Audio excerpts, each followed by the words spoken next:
안녕하세요. 네, 네오IDT입니다. 오늘은 최신 인공지능 동향 한번 이야기해 보도록 하겠습니다.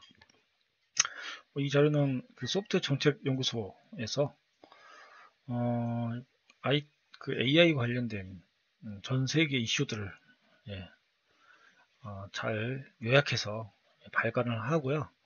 뭐 이걸 들여다보면 AI의 동향에 대해서 빠르게 알 수 있습니다. 어, 뭐 미국에서는요 요즘에 AI에 그 정부에서 1조 원의 투자를 예, 했다고 하고요. 이제 주로 AI하고 양자 그죠? 양자 컴퓨터, 양자 기술 쪽에 그다음에 5G 네트워크 이 세 가지 기술 분야에 무려 3억 달러를 이렇게 투자를 한다고 합니다. 미국이 이렇게 투자를 이제 하게 된 배경은 아무래도 중국의 영향이 큰 것 같아요. 예. 중국은 지금 미국의 패권에 도전을 하고 있고요. 그리고 미중 전쟁을 사실상 하고 있는 거죠. 그 배경에는 그 중국 정부의 아주 강력한 그 반도체와 뭐 AI 등 이런 어, 최신 기술 분야, 핵심 기술 분야, 미래의 핵심 기술 분야에 대한 투자를 엄청나게 이제 하고 있기 때문에 미국이 위기감을 느낀 거고요. 어, 그 세계 패권을 유지하기 위해서 미국은 어, 이뭐 AI 분야도 미국이 앞서가고 있지만 정부가 나서가지고 이제 이거를 확산하겠다는 거거든요.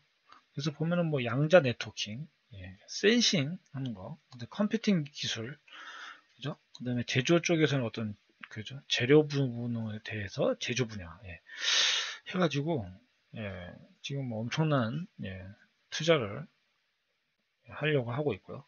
결국은 목적은 이거죠. 신기술의 역량을 강화시키고 그렇죠. 그리고 자기들 그 미국인들의 됐죠. 기술에 대한 역량 강화.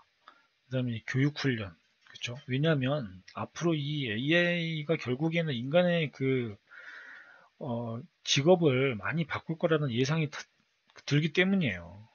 그 미국처럼 정말 그 자본주의 중에서도 정말 아주 극렬한 그죠? 자본주의죠. 미국은 떤 사람들은 야수 자본주의라고도 얘기를 하죠. 그러니까 결국은 철저한 이 자본주의 사회에서 뒤처지는 사람들은 결국은 가난과 그죠? 차별을 받을 수밖에 없는 그런 사회 시스템인데 결국은 그런 사회 혼란을 줄이기 위해서라도 이런 게 필요한 거죠. 이거는 미국뿐만 아니라 한국도 마찬가지라고 생각합니다. 그래서 아무튼 이 지금 이 AI에 엄청난 투자 하고 있다는 거. 그 다음에 이제 페이스북 이야기 한번 해보겠는데 이게 이제 페이스북이 요즘 코로나 사태로 인해 가지고 사람들이 지금 이 비대면 서비스에 엄청나게 지금 수요가 몰리고 있죠. 그래서 많은 사람들이 이제 이 소셜 네트워킹, 그죠? SNS나 아니면 동영상 플랫폼을 통해서 시간을 보내고 있죠. 근데 이제 이 영상 속에서의 음성이 이제 이게 그 나라 말을 이해해야만 사실상 그 영상을 이해하는 건데 이 음성을 자동으로 인식해 가지고요. 이제 자막을 실시간으로 제작하는 이런 AI를 페이스북이 발표를 했습니다. 현재는 6개 언어를 지원합니다. 영어, 스페인어, 독일어, 프랑스어, 이탈리아, 포르투갈 이렇게 한국어는 이게 되려면은 한참 멀었 온 얘기 같아요. 예, 아직까지는요. 그래서 이게 이제 뭐 기존에 구글 같은 거 보시면 자막 켜기 하면은 자동으로 실시간으로 이렇게 그죠? 번역이 되긴 하죠. 물론 거의 직역 수준이긴 한데 근데 이제 페이스북도 그걸 하는 건데요. 보면은 이제 페이스북은 좀 더 차별화되는 게 이제 이런 거죠. 이게 이제 사실 번역에 있어서는 이 정확도거든요. 예. 얼마나 이 직역이 아닌 의역을 해서 그쵸? 정확하게 번역을 하느냐. 그 다음에 이제 빠르게 자막을 이게 제공을 해야 되거든요. 그쵸? 어떤 사람 뭐, 빠르게 얘기하는 그런 음성 같은 경우에 늦으면 또 안 되니까. 그 다음에 이제 중요한 거는 이 발음의 이런 어휘가 어떤 상황에 따라서 다르게 해석이 되겠잖아요. 요걸 예측하는 모델인 거죠. 예. 이제 학습을 단순화했다. 즉, 이 얘기는 학습을 단순화함으로써 좀 더 빠르게 자막을 제공한다는 그런 얘기거든요. 네. 그리고 이제 학습하는 과정이라는 게 인공지능의 어떤 모델을 만들면 이 학습하는 과정이 시간이 많이 걸립니다. 이제 이걸 이제 블랙박스에 비유하는데 어떤 데이터가 이제 여기서는 음성 데이터겠죠. 음성 데이터가 인풋이 되면 아웃풋으로 텍스트가 나오는 거죠. 그게 바로 자막인 거죠. 예, 이렇게 자막이 나오는 거죠. 이 AI 학습에 대한 이 과정이 시간이 오래 걸리기 때문에 이거를 얼마나 많은 데이터를 넣어가지고 하느냐가 이제 핵심 관건인데 이걸 학습이 빨라진다는 얘기는 그만큼 그죠? 업데이트 주기가 빨라지면서 성능을 개선할 수 있는 거거든요. 네, 뭐 그렇고요. 아무튼 결국은 이 코로나19로 인해서 이 비대면 사회가 점점점 가속화되고 그에 따라서 영상에 대한 정보가 수요가 엄청나게 증가했기 때문에 결국은 이 자동 성 인식, 그죠? 그다음에 자막을 생성하는 기술 이런 게 되게 이제 중요해진 겁니다. 그래서 뭐 유튜브 대표적인 게 많이 하고 있고 뭐 이제 국내는 뭐 네이버, 아프리카 뭐 이런 동영상 플랫폼들도 전부 이제 이거를 도입하려고 하고 있죠. 예. 아무튼 이 중요성이 점점 부각되고 있다. 예. 그래서 언젠가는 예측이 되는 거는 아무튼 이게 결국에는 모든 전 세계의 모든 중요한 언어들은 아마 이 영상의 음성을 자동으로 번역해가지고 거의 90% 이상의 의미 전달이 될 수 있는 자막으로 실시간으로 아마 바뀔 거라고 예상이 되고요. 이런 기술들이 만약에 어떤 통역이라든가 번역 시장 쪽에 적용이 되면요. 사실상 이제 하는 분들은 의미가 이제 많이 그런 일들은 사라지게 될지도 모르겠습니다. 예.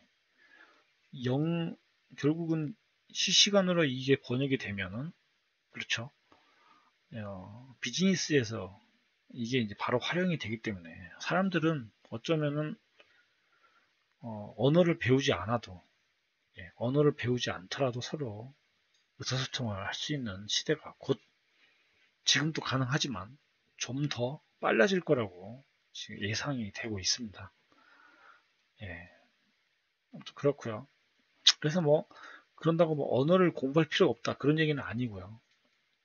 이 언어를 아무튼 통역이 없이도 이제 예, 별도의 통역하는 사람이 없어도 아무튼 그 비즈니스를 할 수 있는 게 곧 얼마 지나지 않아서 열릴 것이다 라는 게 제 생각입니다. 그 다음에 이제 테슬라 얘기를 좀 해볼게요. 요즘 테슬라 주가가 한참 엄청나게 1년 만에 뭐 3배 정도 폭등을 했죠. 특히 코로나 이후로 그러다가 뭐 요즘 좀 많이 빠지긴 했죠. 그런데 그 이유 중에 하나가 바로 이런 거죠. 이 자율주행 기술.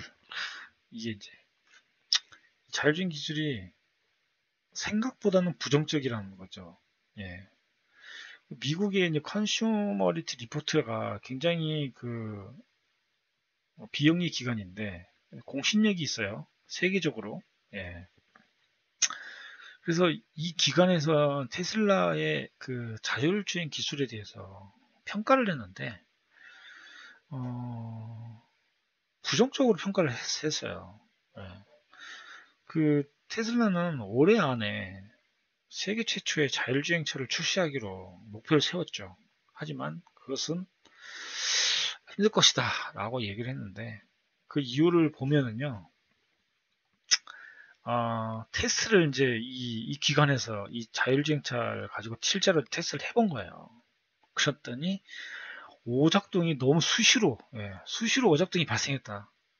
그래서 결국은 이 유용성과 안정성에 있어서 문제를 제기한 거죠. 이게 진정한 자율주행차라고 볼 수 없다는 거죠. 예. 그리고 이런 차를 가지고 운행을 했다가는 안전을 보장할 수 없다.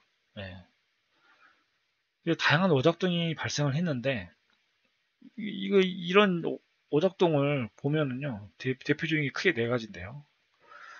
자동 주차, 주차 공간을 인식 못하거나 비스듬히 주차해가지고 결국은 탑승자가 하차하기 어렵다는 이런 부분. 그다음에 이제 스마트 호출이라고 해서 호출하면 이제 그 장소로 차가 오거든요. 호출 장소로 오지 않거나 그죠? 호출하는 뭐 과정에 다른 차하고 보행자를 위협해서 사고가 발생한다거나 그다음에 이제 뭐 어떤 그 내비게이션으로 이제 주행을 할 거잖아요. 근데 이제 진입하고 출입하는 이런 부분을 뭐 지나친다거나 그죠? 차선을 막 이렇게 침범한다거나 그죠? 또 추월할 때 무리하게 이제 막 차선 변경을 한다거나 그죠? 이런 문제들이 발생하고 그다음에 이제 또 이제 신호 정지 신호 인식 못하거나 또는 막 통과해 버린다거나 그죠? 그다음에 이제 정지 신호 너무 떨어져 가지고 이 정지 신호 앞에 서야 되는데 너무 멀리서 쓴다는 거죠. 아무튼 이런 다양한 그 오작동이 결국은 발생을 해서 예, 이걸 완전주의 자율차를 출시하기는 힘들 것이다라고 판단을 내린 겁니다. 근데 문제는 이게 보시면요. 이 자율주행 그 테슬라 차는요. 이 자율주행이 옵션이거든요. 기본 차량에 따로 8,000달러를 지불해야 됩니다. 8,000달러. 그런데 이 8,000달러를 지불하고 이런 오작동이 이렇게 수시로 나는 이런 자율주행 기능을 과연 안전하게 사용할 수 있느냐라는 거죠. 그래서 어떻게 보면은 막 어떤 사람들은 이걸 사기라고도 얘기하고요. 과장 광고다. 기술력이 과연 있는 것이냐. 그다음에 과정 광고다라고 이제 계속 논란이 발생하고 있죠. 그래서 이 자율주행 기술 기업이 무려 이제 전 세계적으로 18개 정도 있는데 테슬라가 최하입니다. 최하위. 그래서 이 테슬라가 그 이게 자율주행차의 최고로 아시는 분들은 잘못 알고 계신 거고요. 사실상 이 분야에서는 이 구글이 가장 앞서 있다고 보시면 됩니다. 구글. 예. 어, 그래서 뭐 독일에서는요, 이 오토파일럿이 허위 광고다. 아예 이렇게 그냥 법원에서 판결을 했습니다. 예. 그래서 우리가 그 테슬라 뭐 이제 주식 해가지고요. 이게 부정적인 평가로 인해서 앞으로 더 떨어질 거라는 예측하시는 분들이 많습니다. 왜 결국은 이런 그 자율주행 기술이 결국은 이런 문제들이 이렇게 많다는 거죠. 예. 그리고 실제로는 테슬라가 자율주행 평가에서는 최하이다. 바로 이 점이 결국 테슬라의 전망을 어둡게 하고 있는 거죠. 여러분의 판단의 몫이라고 하겠습니다. 그다음에 요즘 GPT라는 거 들어보셨나요? AI에서 GPT 아주 유명합니다, 요즘에. 이게 이제 오픈 AI라는 그 비영리 기관이었다가 최근에 영리 기관으로 이제 바꿨습니다. 마이크로소프트가 10억 달러를 투자를 했고요. 이게 이제 GPT-3가 결국은 그 AI 자연어 처리 모델이거든요. 그러니까 인간처럼 자기가 막 글을 막 생성하는 거예요. 그러니까 예를 들어 내가 어떤 주제를 이렇게 AI 모델에다가 이렇게 주제를 딱 줘요. 몇 가지 단어를 이렇게 주고 이 단어를 가지고 글을 만들어 봐. 그러면 글을 막 생성해 내는 거죠. 그것도 논리 정연하게 글을 만듭니다. 마치 사람처럼. 예. 그래서 떤 문장을 주면은 예, 단어를 줘도 되고 어떤 문장을 줘도 돼요. 그 다음에 어떤 단어가 올 건지를 막 자기가 예측을 해서 예, 소설도 쓰고요. 그 다음에 무슨 뭐 에세이도 막 쓰고요. 예. 또는 질의응답도 됩니다. 질문 답변도 가능하죠. 서로 대화를 할 수 있습니다. 그래서 이 GPT-3가 결국 이제 신문에 대한 어떤 기고문, 사설, 그죠? 그다음에 소설 같은 거 쓰는 것도 되고, 그다음에 뭐 의료계에서는 이제 처방전, 예. 그다음에 뭐 어떤 미래에 대한 예측, 그렇죠? 어, 철학적인 어떤 질문에 대한 답변, 네, 이런 것들을 굉장히 잘하는 거죠. 예, 사람처럼. 예.